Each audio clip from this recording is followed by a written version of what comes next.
Kali ini kita praktekkan pada shock motor matic, motor bebek sama saja. Untuk trackernya kita buka dulu, per-pernya kita buka dulu. Jadi ini shock sudah kehabisan oli karena olinya sudah rembes. Ya itu kita perbaikin, tapi tidak kita ganti untuk spare part dari dalam-dalamnya seperti asnya, kemudian dari sealnya juga tidak kita ganti. Jadi kita lakukan dengan metode diakalin ya. Kita siasati dengan harga yang murah dan tidak murahan, dan hasilnya juga bisa maksimal.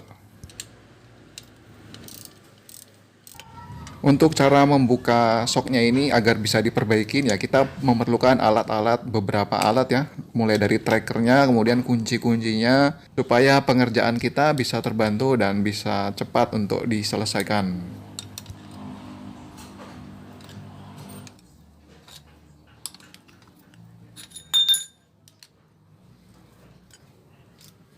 Nah ini sudah terbuka, tinggal kita lepas aja untuk batang shocknya ini ya, hidrolik shocknya lewat sebelah sini aja. Jadi kita tidak membuka murnya karena memang agak keras ya untuk murnya, tapi bisa untuk dibuka. Cuman kalau bagi teman-teman yang tidak mempunyai alat tracker dan yang lainnya ya bisa menggunakan secara manual karena ini pengerjaannya tidak susah. Tapi kalau tidak menggunakan tracker ya memang agak lama untuk proses pengerjaannya. Nah, ini sudah lepas ya untuk asnya dari pernya. Ini seperti ini untuk gambarnya. Kita bisa perhatikan juga itu asnya masih bagus, masih baik ya. Tidak ada yang baret-baret nih. Nah, seperti ini kita bisa lihat untuk asnya. Nanti kalau ada baretnya, kita bisa amplas ya, kita bisa haluskan kembali. Nah, ini tidak ada baretnya nih. Jadi kali ini kita tidak mengganti sealnya ya. Jadi kita nanti akalin saja untuk penggantian olinya saja. Nah, di sini kita bisa juga pompa seperti ini. Bisa dilihat ini olinya juga sudah habis ya. Dia karena rembes. Nah, ini ya sudah tidak ada tekanan, tidak ada tarikan juga. Jadi nanti kita akan masukkan oli lewat sebelah sini. Tapi kalau nanti kita suntik lewat sini, nah sebelah ini ya, ini terhalang dengan per seperti ini. Jadi nanti kita akan suntik lewat yang dekat bos-bosannya ini. Nah, kayak gini nanti. Kita gerinda dulu supaya permukaannya agak rata, nanti kita langsung bor ya, supaya nanti bornya bisa cepat dan presisi posisi kita waktu pengeborannya. Kita titik dulu pakai paku seperti ini. Kemudian kita bor dengan mata bor ukuran 5 mili seperti ini.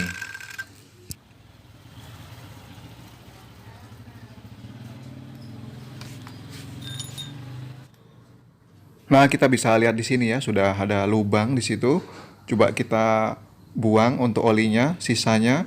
Nah, ini sudah benar-benar tidak ada sisa olinya. Berarti olinya memang sudah habis.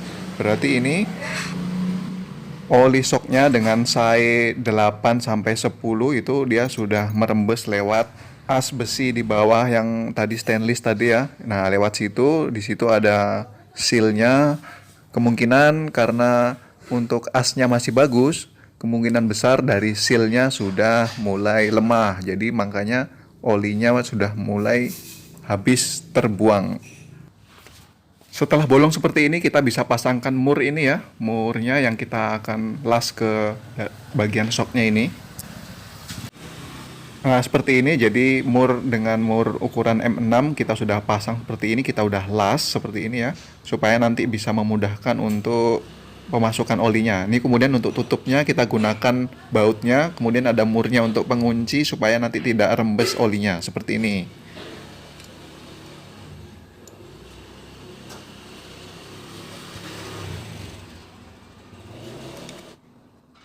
Kemudian kita siapkan oli dengan tempat seperti ini. Nah, kita hisap-hisap seperti ini ya.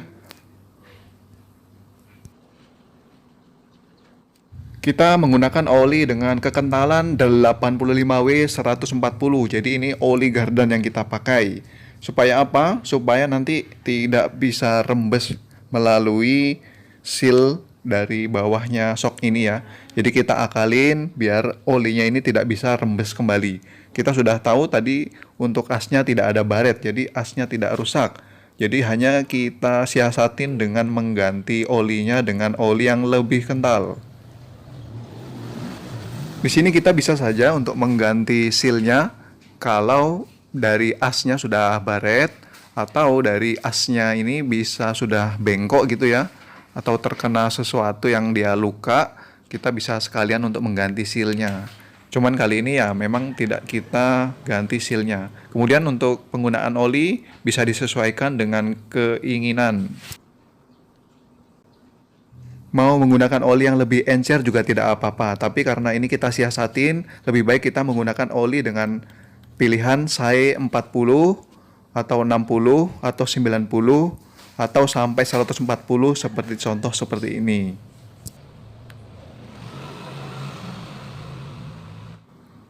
Kemudian jika sudah terisi, coba kita tutup dulu untuk murnya seperti ini agar kita bisa mencobanya sebelum kita pasang pernya.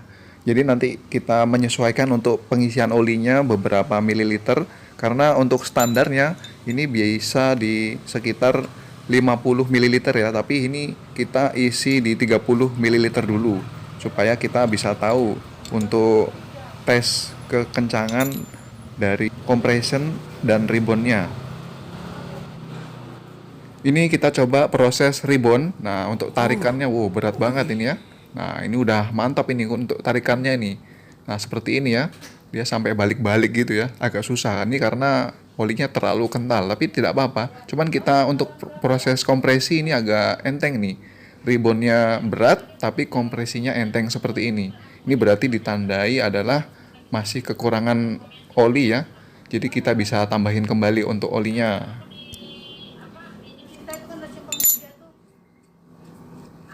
Dan kita buka kembali ini sampai muncrat seperti ini ya. Jadi kita pakai suntikan saja untuk memasukkan olinya. Proses pengisian sudah selesai ya untuk pengisian olinya. Jadi untuk takaran olinya kita hanya memasukkan di sekitar 35 ml saja. Karena ini olinya terlalu kental. Jadi kita tidak masukkan sesuai standarnya, yang standarnya kira-kira ya di 50 ml. Kita isi cukup di 35 ml supaya dia tidak terlalu keras untuk proses rebound dan compressionnya. Setelah kita proses tes kompresi dan rebound, ini kita bisa lihat ya, tidak ada oli yang merembes lewat sini lagi. Ini sudah kita pastikan olinya sudah tidak rembes nih ya, sudah mantap ini. Jadi cocoknya memang kalau seal sudah rembes, oli shock sudah rembes, dengan kita siasatin untuk mengganti olinya dengan yang lebih kental, maka nanti dia tidak akan rembes kembali ya, seperti ini. Nah, kita bisa lihat di situ tidak ada rembes. Makanya kalau menggunakan oli yang encer kembali, nanti ini malah bisa rembes kembali, malah kita bisa selalu mengulang-ulang untuk mengisinya. Tapi kalau kali ini kita isi dengan yang paling kental, dia tidak akan bisa rembes seperti ini. Nah, ini udah kering ini ya. Kita bisa lihat di situ. Nanti kita tes lah untuk motornya ya. Nah, ini hasilnya untuk shocknya ya, sudah kita pasang semua. Ini juga tidak mengganggu untuk pemasangan asnya nanti, untuk pemasangan baut di dalam sininya nanti ya. Sudah siap kita pasang ke motornya. Kemudian nanti kita review hasil dari pengisian oli shock dengan oli yang lebih kental. Apakah dia lebih keras atau lebih empuk, apakah dia malah enak di tikungan. Nah, nanti kita review di video selanjutnya. Thank you.